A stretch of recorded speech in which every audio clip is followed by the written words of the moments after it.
All right, welcome to Whiteboard Wednesday. Today we are talking about web design. There's a lot that goes into web design, but I want to talk about your home page and what happens as soon as somebody lands on your site. Did the hard work to figure out how to get them to your site, whether it's social media marketing, whether it's Google Ads, whether you're investing in SEO, it doesn't matter. They come on your site. And the first thing you need to answer, there's 3 questions you need to answer immediately. You have 3 objectives. The first one is, where am I? You need to let them know immediately where they are, because if you don't answer that question immediately, they will hop right off of your site and go somewhere else that will answer that question. Where am I? If you're an HVAC company, you want to make sure your header talks about HVAC. You want to make sure your pictures have air conditioning or heaters or furnace or whatever. You need to have like that split second, yep, I'm on the right site. Question number 2 is, can this site help me? This obviously is very important to answer. You need to let them know how you are willing to help them. And you have your header and your hero image, basically a little bit of text, and right away you want some sort of a button, whether it's like a contact me now or click for a free quote, whatever it is. You want to be able to say, listen, I can help you. All you have to do is connect with me. In most cases, visitors to your website will likely be looking for some type of service, and so immediately you are offering them your solution. It's just like, did your furnace quit? Or stay cool this summer? You need to use those phrases that are like, you're solving my problem. Thank you so much. All right, and objective number 3, where do I go next? This, again, is very important. Where next? They do not want to spend time searching, looking, figuring out how to connect with you. You need to make it abundantly clear. Again, the buttons will help. And you also have to stick with your best practices when it comes to web design. Think about your website. You have your homepage, your logo here, and then you have your menu. And your menu might be like services, about, whatever you're going to typically have. And the last button either has to be a contact page or a quote page. I would even suggest both if it works for your business. Why is this important? Because everyone knows how to navigate sites. When you kind of change it up and you don't follow best practice, it doesn't work for us, because we have been for years on sites which have these essentially a template or a layout that we like to follow. So again, if you confuse people, you will lose them. And I don't know how many times I've exited out of a website because I don't know, these people can't help me. And maybe it's because it's just unclear messaging. It could be because they're not following best practices. And a lot of times when people make their own websites, they just make mistakes that web designers shouldn't make. You want to be able to keep them. Those 3 objectives, where am I, can you help me, and what is my next step? Those are the 3 questions you need to answer. The trick is you need to answer them immediately. So as soon as they land on your page, so your computer's like this.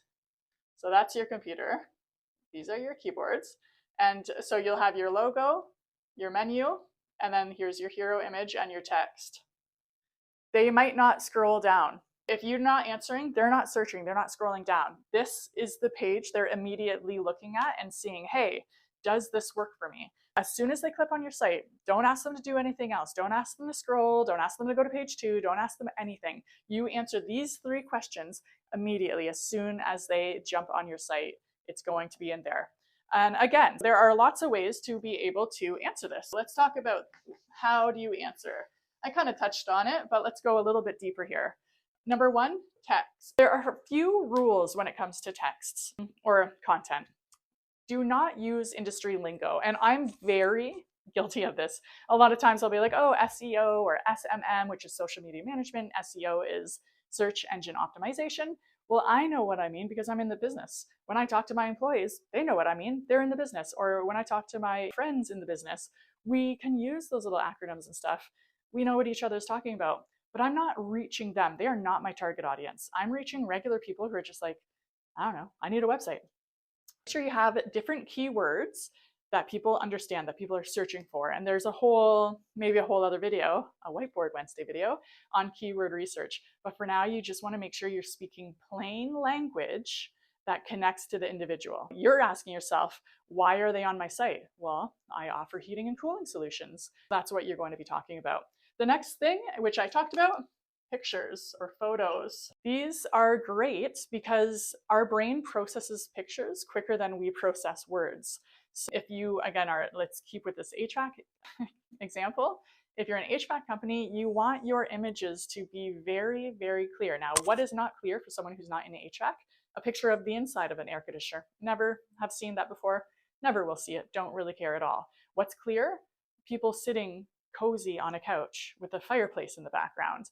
You really think about the images you're choosing when it comes to your web design. Now, if you have a blog or if you have a later page that's a little more in depth and you're going into maybe the process of how you fix things, that's a whole other situation. But again, we're talking about that 2 seconds of chance you have. So they land on your website, you have like 2 seconds to hook them in so they stay on your website, explaining perfectly and clearly and without industry language your text, and your photos are going to be exceedingly painfully clear. And sometimes this is what people say. They're like, we don't want those images. They're so plain. Everyone uses them.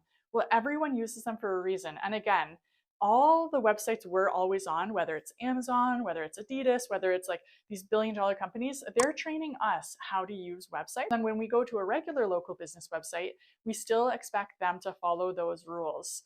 These are 2 clear ways, text and photos, where you can really speak to your customer, your potential customer, very clearly.